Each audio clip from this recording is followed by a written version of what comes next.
Jadi Pak Dir sekaligus mau kami sampaikan, calon perseorangan di Bengkulu Tengah 4 pasang. Satu-satunya kabupaten di Bengkulu Tengah. Itu membuktikan bahwa. Hormati Profesor Jimli As-Sidiki, disilakan.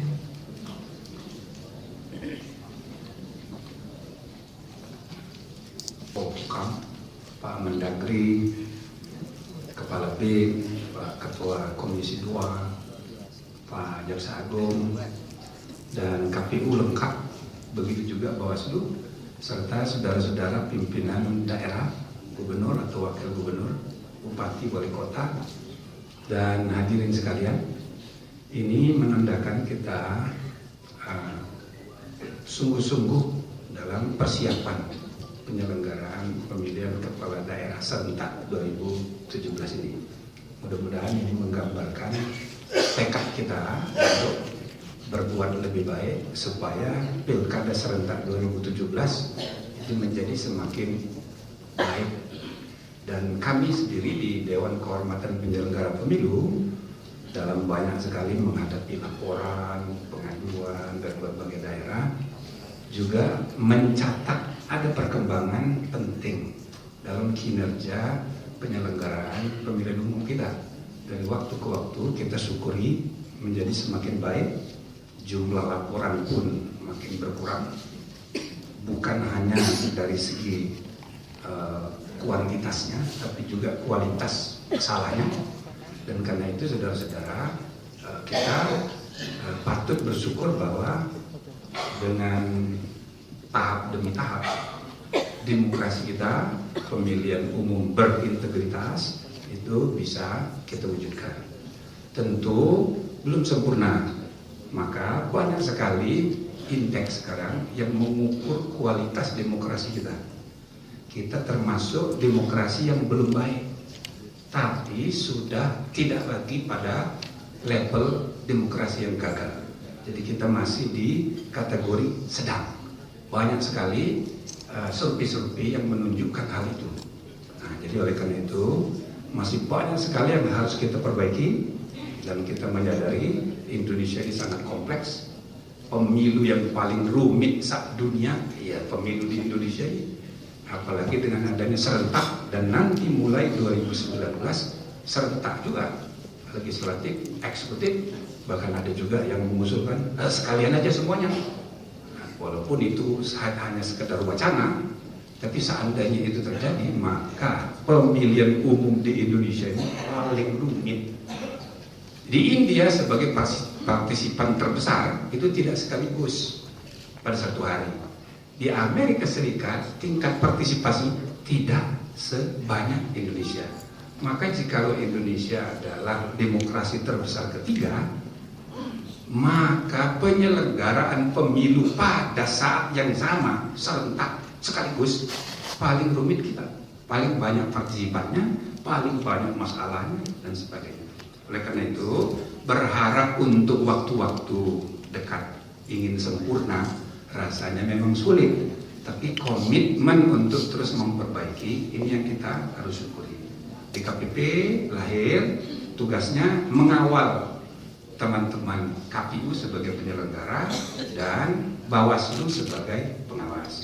Mudah-mudahan dengan adanya lembaga ketiga ini, maka kinerja dari penyelenggara dan pengawas pemilu di seluruh tanah air itu terus-menerus menjadi semakin baik. Mudah-mudahan demikian, dan dengan demikian saudara-saudara sekalian, kita bisa berharap bahwa etika penyelenggaraan pemilu menghasilkan hasil pemilu yang terpercaya. Dan lebih dari itu kita juga mempelopori supaya sistem etika politik itu bisa kita fungsikan dengan sebaik-baiknya. Bukan hanya hukum yang harus kita tegakkan, tapi juga etika. Etika berbangsa kita ini harus kita tegakkan, mulai dengan etika politik. Etika politik kita mulai dengan etika pemilu. Etika pemilu kita mulai dengan etika penyelenggara pemilu. Mudah-mudahan ke depan, jikalau etika penyelenggara pemilu ini duduk dengan efektif, maka kita bisa terus mendorong jangan cuma penyelenggara yang dietikain, pesertanya juga, para calonnya juga, supaya etika pemilu kita secara lebih utuh itu bisa terus kita tingkatkan dari waktu ke waktu. Saya kira itu saja sebagai tambahan dari kami. Selamat pada Bawaslu sudah meluncing kegiatan ini, sangat berguna ini sebagai antisipasi untuk memastikan penyelenggaraan pilkada serentak ini bisa kita siapkan dengan lebih baik dari pengalaman-pengalaman pilkada sebelumnya. Terima kasih Bapak-Bapak Menteri, dan mohon kiranya arahnya agar supaya kinerja penyelenggaraan yang dilakukan oleh KPU Bawaslu itu dalam koordinasi yang efektif dalam rangka perkembangan kehidupan kebangsaan kenegaraan kita yang semakin baik berdasarkan Pancasila dan Undang-Undang Dasar 1945. Assalamualaikum warahmatullahi wabarakatuh. Salam sejahtera bagi kita sekalian. Pak Wiranto, Menko Polhukam, Menteri Dalam Negeri Pak Cahyo, Jaksa Agung, Kepala BIN, sahabat kami ini dulu fraksi ahli sebelum menjadi ketua DKPP, masa-masa ini Pak Wir, ini fraksi ahli di Majelis Permusyawaratan Rakyat, ketua DKPP, Al-Mukarram, ketua KPU, dan juga ketua Bawaslu. Para hadirin sekalian yang berbahagia, Gubernur, Bupati, Wali Kota yang hadir pada kesempatan ini. Komisi 2 DPR RI saat ini sedang menyelesaikan tugasnya dengan KPU dan Bawaslu dalam rangka penyusunan, mudah-mudahan sampai nanti malam akan rampung penyusunan PKPU dan juga penyusunan daripada Bawaslu, peraturan Bawaslu. Ada sahabat kami hadir di sini dari Komisi 2, Mas Arif, mewakili partai politik. Jadi ada partai politik. Ya, saya tidak lihat. So, tidak ada yang menyebut mewakili partai politik dari tadi.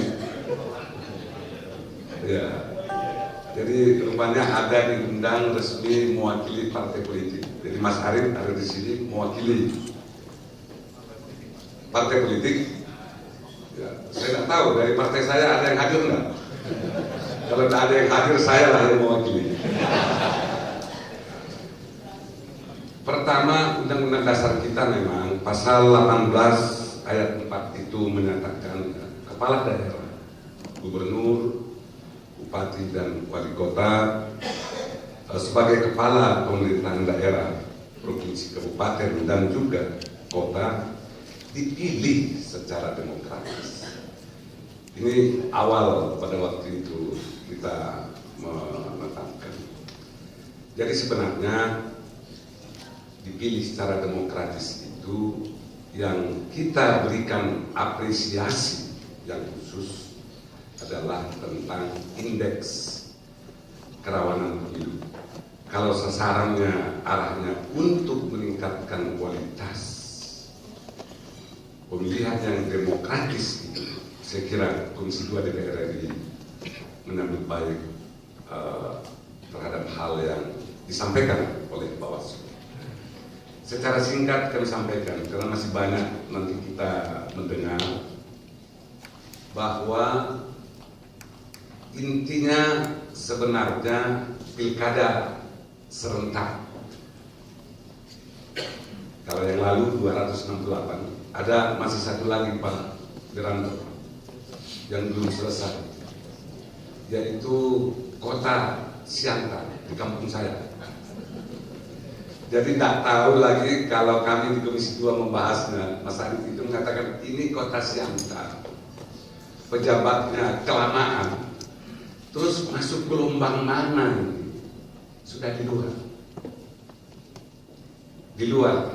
Yang sudah kita selesaikan juga di dalam rapat RDP adalah ada 2 daerah, Munda dan Membrang, itu sudah akan sudah rampung, tetapi yang Siantar sampai sekarang tidak tahu masuk gelombang mana. Ini kita bahas, mungkin waktu itu indeks kerawanan pemilu tidak disusun sebagaimana sekarang. Kabupaten kota pada tanggal 15 Februari 2017 terselenggara dengan baik. Bapak Ibu dan hadirin sekalian, kita memang memperdebatkan demokratisnya pertahapan secara konsisten dilakukan. Sampai di undang-undang kita katakan tidak ada sebenarnya pembatalan dan penundaan. Jadi yang kita temui di 2005 gelombang kedua 2017 Februari, dan tahapan sampai kita perbincangkan apa benar harus tanggal 15 Februari. KPU mengatakan kerjasaannya hari Rabu.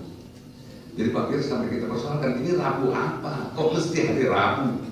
Kok mesti tanggal 15? Kita perhitungkan dari berbagai hal. Selesainya pemungutan suara itu, tapi partainya janganlah dibenci. Dan mudah-mudahan anggaran untuk partai politik ke depan akan semakin baik dan dapat kita perhatikan semua. Dan mudah-mudahan anggaran Bawaslu juga ke depan akan dapat kita perjuangkan. Assalamualaikum warahmatullahi wabarakatuh.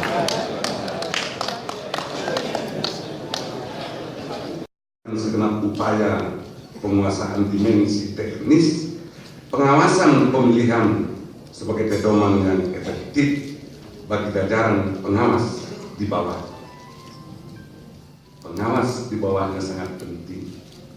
Kami langsung tanyakan, bagaimana Pak DPR? Begitu di bawah. Kami ini Panwas adalah ad hoc. Jadi Pak Menteri Dalam Negeri, kami ad hoc. Kita sampai nanya teknis, kita akan kumpulkan di kepala desa siapa yang akan mendukung siapa. Terang-terang. Jadi di bawah itu seperti itu.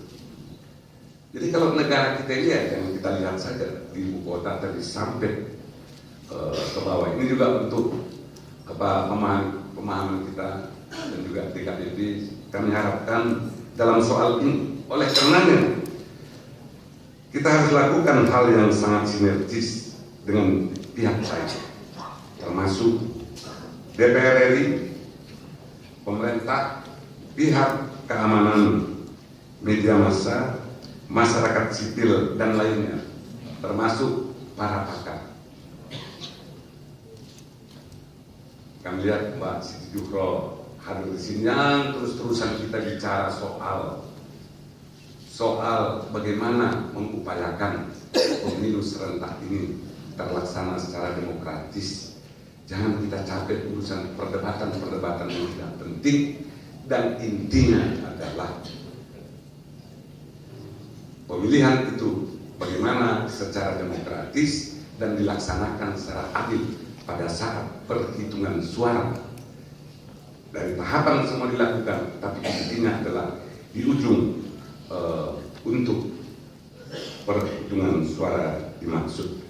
Indeks kerawanan pemilu, saya kira upaya yang sistematis. Bawaslu untuk terus-menerus memetakan wilayah dan teknis tahapan kepemiluan yang dinamis, agar tidak ada vakum pengawasan.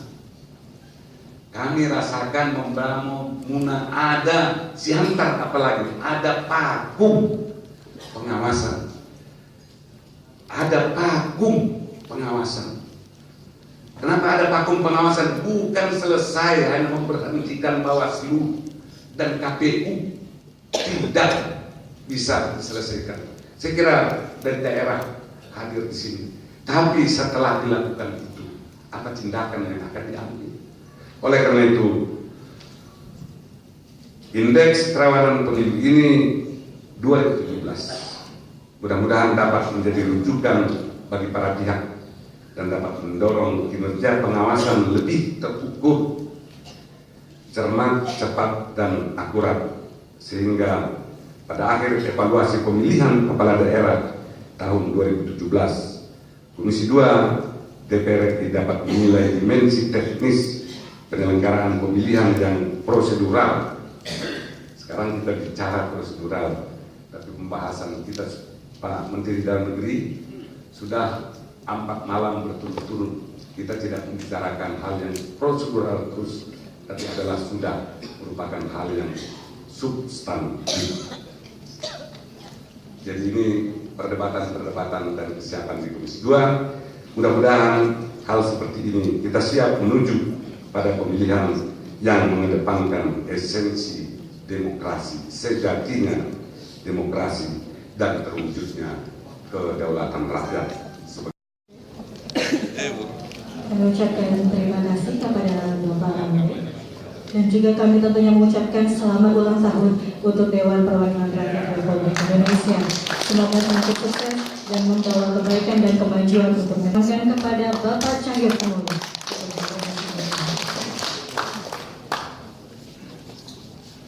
Assalamualaikum warahmatullahi wabarakatuh. Ibu bapak sekalian yang saya hormati, mohon izin saya tidak menyampaikan sambutan pemerintah cukup satu. Mari kita dengarkan sambutan dari Bapak Menko Polhukam. Sekian, terima kasih. Wassalamualaikum warahmatullahi wabarakatuh.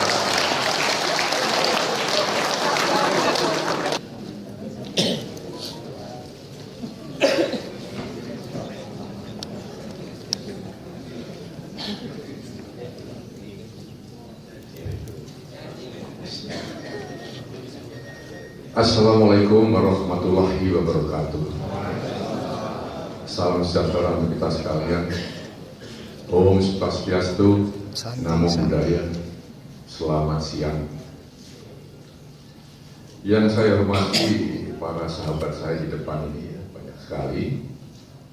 Ada pimpinan DKPP yang tadi telah disebut dengan guru bangsa. Tapi saya punya pengalaman yang sangat indah dengan beliau.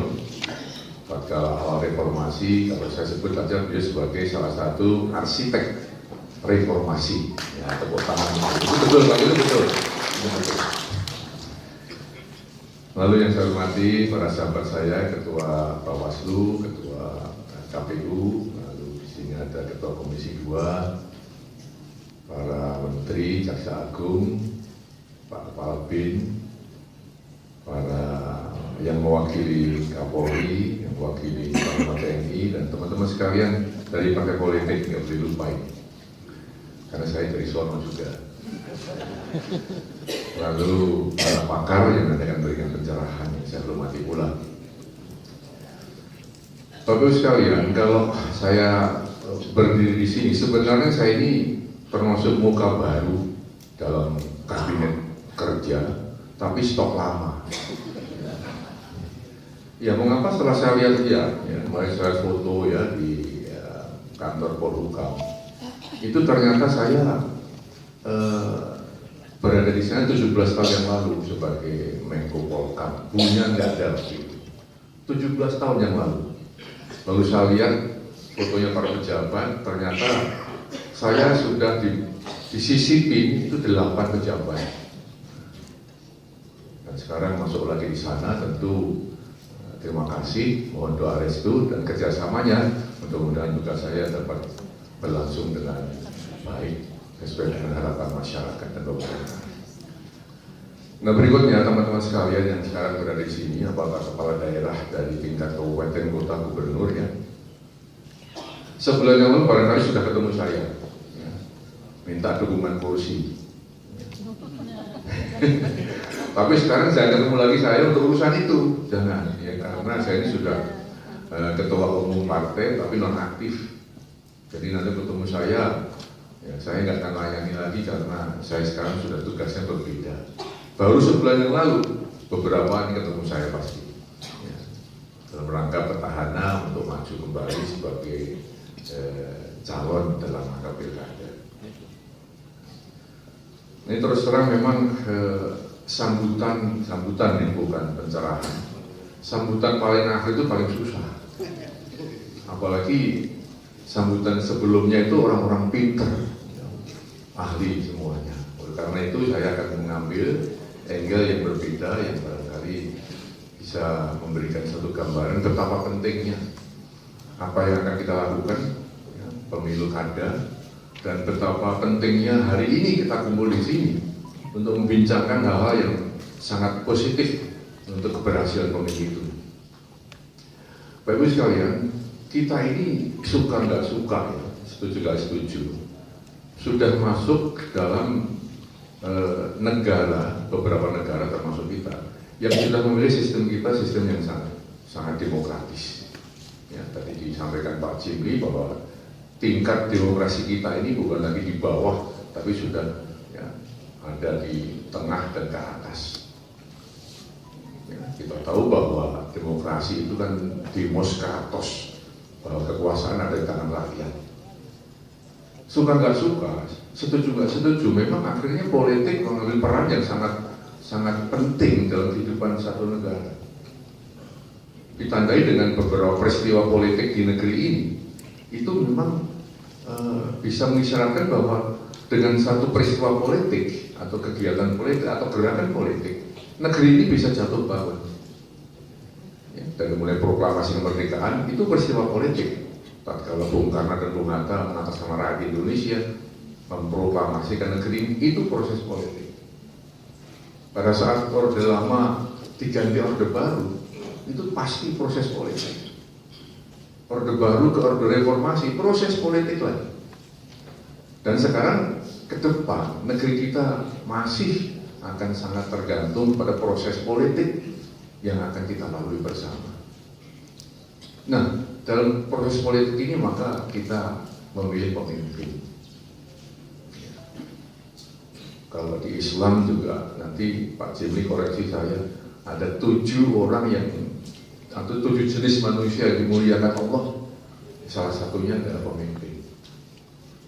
Bahkan dikatakan di sana seorang pemimpin untuk berbuat atau katakan mengambil keputusan yang bermanfaat untuk rakyat sekali saja, maka pahalanya sama dengan 60 tahun seorang hamba terus-menerus beribadah kepada Allah.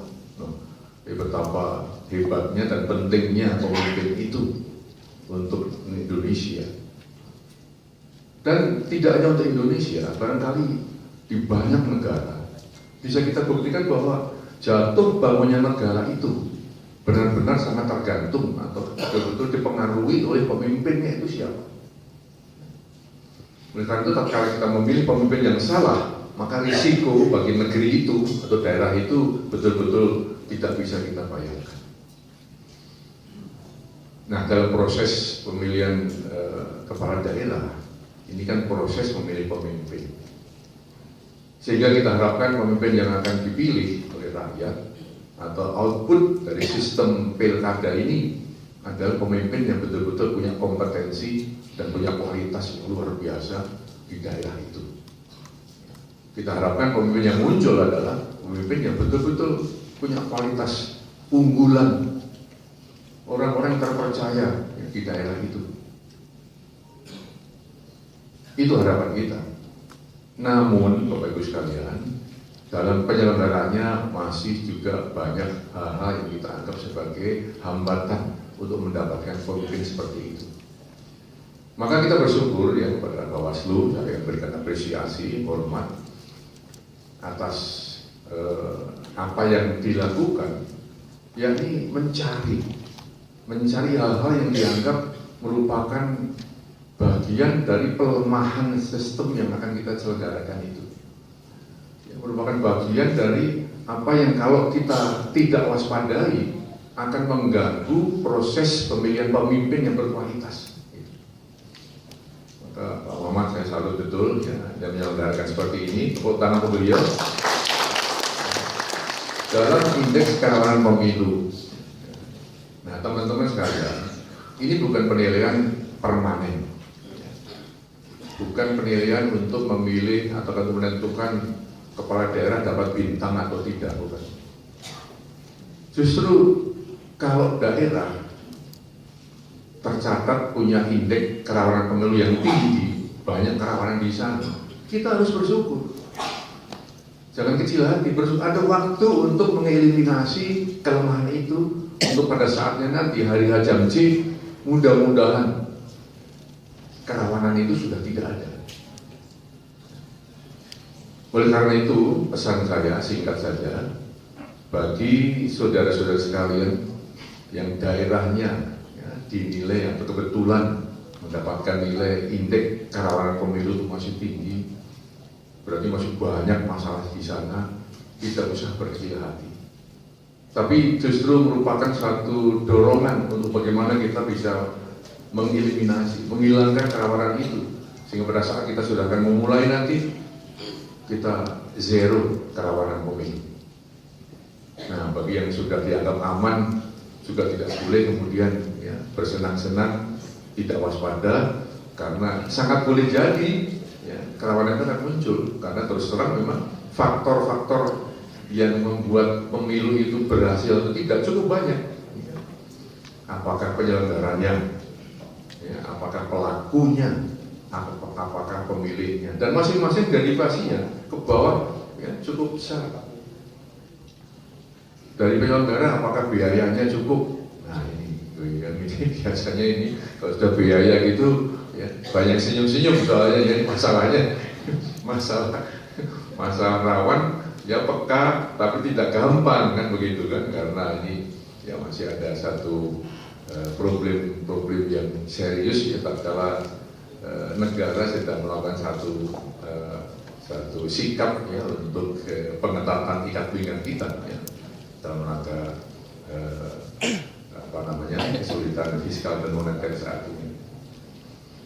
Saya kira itu yang saya bisa sampaikan. Oleh karena itu, pesan saya kepada saudara-saudara sekalian, kita cermati ya, hasil apapun IPK ini, IKP ini, yang merupakan satu proses yang sangat sistematis dan ilmiah, ya, kita percaya saja 100%.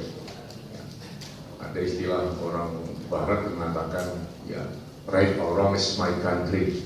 Nah, kita katakan aja lah, right or wrong is our pilkada. Ya, situ. Ya. It's right, keep it right. It's wrong, set it right. Kalau ada kesalahan-kesalahan, mari kita perbaiki bersama, sehingga milik kita bersama, kita bela bersama, kita koreksi bersama, dan akhirnya mudah-mudahan pilkada tahun 2017 akan sukses. Terima kasih. Assalamualaikum warahmatullahi wabarakatuh.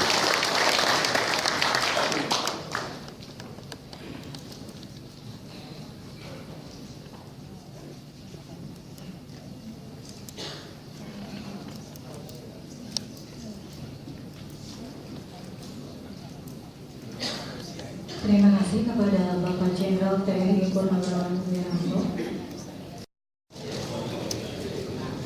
Dan untuk selanjutnya penyerahan kepada Menteri Dalam Negeri Republik Indonesia. Selanjutnya kepada Jaksa Agung Republik Indonesia.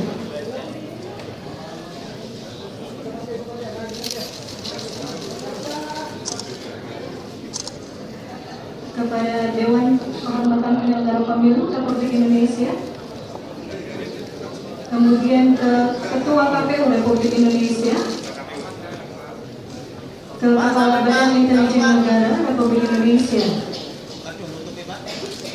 Ke Ketua Komisi 2 DPR Republik Indonesia. Ke Perwakilan Masyarakat Sipil.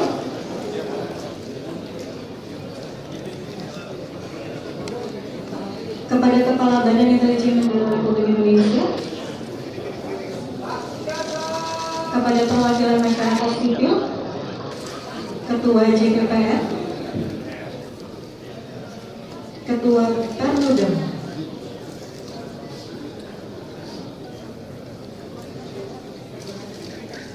kepada kepada SPD,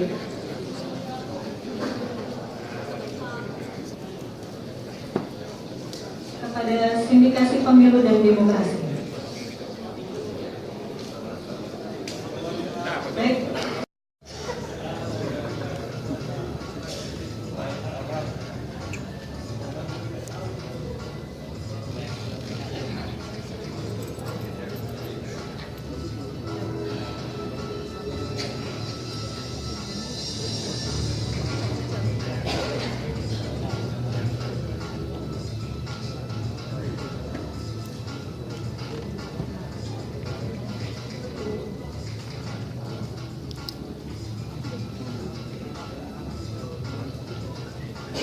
Bawaslu telah melakukan penyusunan IKP secara rutin sejak pemilu legislatif tahun 2014. Pada proses penyusunan IKP 2017 ini, Bawaslu melakukan penyempurnaan konsep dan metode dari IKP sebelumnya melalui serangkaian tahapan dengan melibatkan berbagai pihak yang terdiri dari kementerian lembaga, akademisi, peneliti, praktisi, dan pegiat kepemiluan. Pada tahapan pengumpulan data IKP 2017 ini, Bawaslu melibatkan seluruh Bawaslu Provinsi dan Panwas Kabupaten Kota yang menggelar Pilkada 2017. Baik Bapak Ibu,